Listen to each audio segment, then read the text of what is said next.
رسول الكريم أما بعد قال النبي صلى الله عليه وسلم إنما بعثت معلما وقال عليه الصلاة والسلام بعثت لأتمم مكارم الأخلاق أو كما قال عليه الصلاة والسلام. ہماری سب کی بہت بڑی خوش قسمتی ہے مکتب ہدایت الاسلام کے جلسے میں شرکت کا ہم کو موقع ملا اور تقریباً 2 گھنٹے سے ہم محبوب بچوں کی زبانی تعلیم مظاہرہ سن رہے تھے. بڑی مسرت کا موقع ہے. علم بہت بڑی دولت ہے. اتنی بڑی دولت ہے کہ دیکھیے جیسے کہ ہم دعوت و تبلیغ کی لائن سے سنتے ہی رہتے ہیں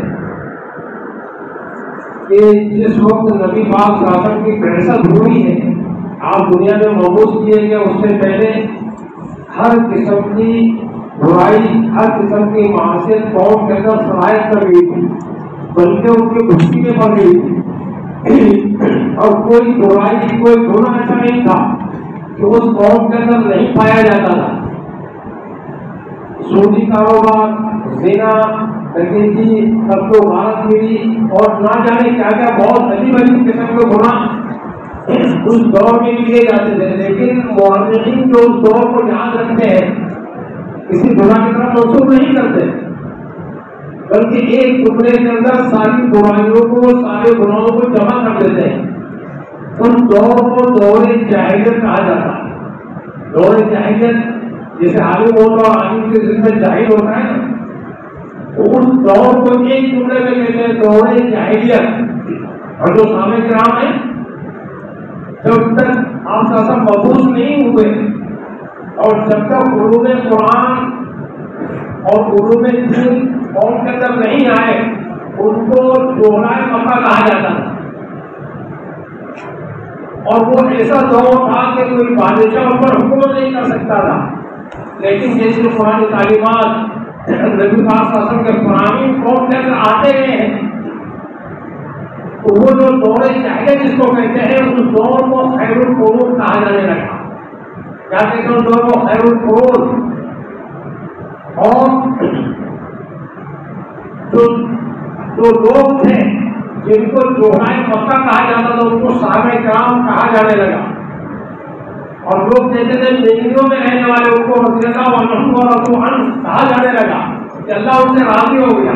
یہ مسئلہ جو ہے صرف تعلیمات کے اوپر ہے, 2 چیزوں کے اوپر, ایک علم اور ایک اس پر عمل. تعلیم اور تربیت یہ 2 چیزیں ہوتی ہیں. یہ 2 چیزوں سے وہ قوم ایسی چمکی ہے کہ آخرت ان کی بنی گئی. وہ عرش پر رہتے تھے, فرش پر رہتے تھے, اور عرش سے ان کو جنت کی خوشخبری دی جاتی تھی. جن کو کہتے ہیں نا عشرہ مبشرہ, 10 وہ صحابہ جن کو دنیا میں رہ کر جنت کی خوشخبری دی گئی. دنیا کے اندر بڑے سے بڑے قطب, ابدال, غوث اور بڑے عجیب عجیب لوگ گزرے ہیں, لیکن کسی کی گارنٹی نہیں ہے. ایمان کے اعتبار سے ہر ایک اندر فکر ہوتا ہے. وہ صحابہ کرام تھے, اتنے بڑے بڑے اولیاء کرام بھی مطمئن نہیں ہوتے ہیں. عبد القادر جیلانی رحمۃ اللہ علیہ جیسے پیر دیکھ پڑا, انہوں نے اچانک کہتے ہیں کہ سارے اولیاء کی گردن میں میرا قدم. ایک دور میں ولی تھے, انہوں نے جب غور فکر کیا تو واقعی میں ایسا تھا کہ دنیا کے تمام ولیوں کی گردن پر ان کا قدم تھا. اتنے بڑے درجے کے ولی. کیا کہتے ہیں کہ اپنی ہوشیاری, اپنی چالاکی کی اس وقت تعریف کریں گے جب دنیا سے ایمان کے ساتھ چلے جائیں گے. جب تک دم میں دم ہے کوئی گارنٹی نہیں ہے. واحد تو یہ لوگوں کو تباہی کے دانے پر کھڑی رکھتی ہے. تو اپنی چالاکی کی تعریف اس وقت کریں گے ایمان کے ساتھ. آج کے دور کے اندر اپنے ایمان کو محفوظ رکھنا, اپنے اعمال کو محفوظ رکھنا انہیں مقاصد کے ذریعے ممکن ہے. یہ انتظام کا دور چل رہا ہے. آج الحمدللہ ہمارا سلوٹ کے اندر مقاصد کا ایک جال پھیل گیا ہے. اور اس سے پہلے جو ایسا ماضی کے اندر دیکھنے میں نہیں آتا. اور ہمارے معصوم بچے یہ والدین کی ذمہ داری ہے. جیسے کہتے ہیں نا کلکم راعٍ وکلکم مسئول عن رعیتہ، والدین سے پوچھ ہوگی. عام طور پر عصری تعلیمات کے لیے ہم اپنے بچوں کو فارغ کرتے ہیں اور اس کے لیے مال بھی خرچ کرتے ہیں، وقت بھی خرچ کرتے ہیں، پوری توجہ سے تعلیم دلاتے ہیں دنیا کی تعلیم کے اوپر، لیکن دینی تعلیم کے اوپر ہماری فکریں نہیں ہوتی. دینی تعلیم یہ اولین درجے کے اندر دیکھو آتا ہے. اس کے اندر ایک مقولہ العلم فی الصغر کالنقش فی الحجر، بچپن ایک علم ایسا ہوتا ہے جو جیسے پتھر پر نقش ہو جاتا ہے. جو سورے ہم نے بچپن میں یاد کیے تھے آج تک وہ محفوظ ہے، ان کو دوبارہ نظر بھی نہیں کرنا پڑتی. بچپن کا ہی سکھا ہوا وہ چیزیں ذہن سے نکلتی نہیں ہیں. تو ان بچوں کو وہ تعلیم دینا ہے. امام شافعی رحمۃ اللہ علیہ فرماتے ہیں کہ علم کی دو قسمیں ہیں. علم کی دو قسمیں ہیں، علم الابدان اور علم الرحمان. یہ اصلی تعلیمات جو ہے علم الابدان ہے، بدن سے تعلق، بدن سے متعلق ہے. یہ چیزیں میں کسی مخالفت نہیں کرتے. آپ بالکل ہندی مراٹھی پڑھاؤ، انگلش پڑھاؤ، سب پڑھاؤ، انجینئر بناؤ، ڈاکٹر سب بناؤ، لیکن پہلے ایمان والا ہونا ضروری ہے. پہلے قرآن سیکھنا ضروری ہے. تو یہ بدن سے متعلق اس کو علم الابدان وہ بھی ضروریات میں سے. اگر کرسی نہیں ہوگی تو ہوگی تو ہم کہاں بیٹھیں گے؟ اگر جو تو لائٹنگ اور روشنی نہیں ہوگی تو ہم کیسے اندر میں کیسے رہیں گے؟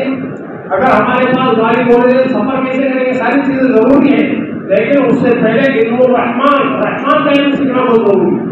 اس کے لیے بچوں کی ذمہ داری ہماری ہے. آج بچوں کو اسکول میں ڈال دیتے ہیں جہاں پر ناچ گانا بھی فن کے طور پر سکھایا جاتا ہے. یہ بچے وہ ناچنا گانا سیکھتے ہیں. ایک بمبئی کی لڑکی ہمارے پاس آئی ہے، آنے کے بعد دوسرے نے کہا کہ بہت اچھا ناچنا جانتی ہے. وہ بھی شرمی ہو گئی، ہم نے بہت اچھا ناچتی ہوں. یہ سکھایا جاتا ہے وہاں. اور ہمارے یہاں پر ان کو ایمانیات سکھائی جاتی ہے، عقائد درست کیے جاتے ہیں، نماز سکھائی جاتی ہے، نماز کے پڑھنے والی دعائیں تمام چیزیں سکھا دی جاتی ہے. جو والدین کی ذمہ داری ہے بچے جو لوگ وہ مکتب جانا سیکھ جاتے ہیں. ہمارا خرچ بھی بہت کام ہوتا ہے اس کے اوپر. اور اس کی فکر کریں.